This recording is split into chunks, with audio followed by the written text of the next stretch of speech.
ক্ষমতায় যাওয়ার পরে বিএনপির নেতা কর্মীদের শরীরের রক্ত কি ঠান্ডা হয়ে গেছে? ঠান্ডা না হলে এই কুলাঙ্গার এই ধরনের কথা বলার দুঃসাহস কোথায় পেল?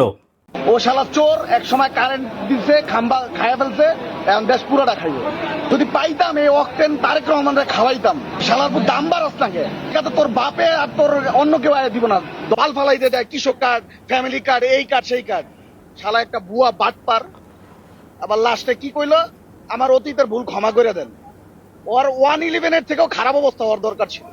সালের লেগে ক্ষমতায় বসাইছে, কৃষক কার্ড এই কার্ডের লেগে। আর শালারপুর যে মানুষের মৌলিক চাহিদা ওটা সমাধান কর। আমরাই তো দিমু। 130 টাকা অক্টেন ছিল না হাসিনার আমলে, 35 ছিল না, এখন বাড়াইতে সমস্যা কি?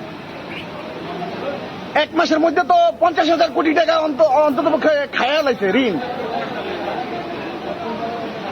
বাদ বাকিটা তো আল্লাহই জানে। আর মায়ের ওই যে হাদি কয়ে গেছে না, সংসদে ঢুকা পিটাইবো, সংসদেও যাওয়ান লাগবো না, এটি মরবো রাস্তাঘাটে পড়ে। আগের দিন তো ভাগ্যা যেতে পারছে, এটি ভাগতে পারবো না।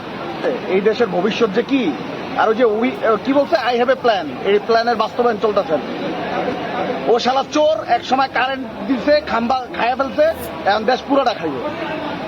পাশে তো প্রধানমন্ত্রীর কার্যালয়, পাশে প্রধানমন্ত্রীর কার্যালয়ে তো সব ভিআইপি ঢুকতেছে। এই পর্যন্ত লাইন আসলে নর্মালি আসলে 6টা পর্যন্ত তেল পাইতাম। এত ভিআইপি যদি থাকে তাহলে নারায়ণগঞ্জ পাম্পে যে তেল নিয়ে আসবো ভিআইপিরা। আর লজ্জা শরম সরকারি লোকের ন্যূনতম নাই, বিশেষ করে তারেক রহমানের তো নাই। ওই যে দেখেন না, সংসদে বক্তব্য দিতে যাই ভুলভাল কয়, 8 পাস তো, এর বেশি মেয়েটা খাটে না তো তার। এই শালার পুতকে পরিণতি হইব যে লন্ডন আবার যাইবো আর কি। আর যে কিছু কমু যদি পাইতাম এই অক্টেন তারেক রহমানরে খাওয়াইতাম।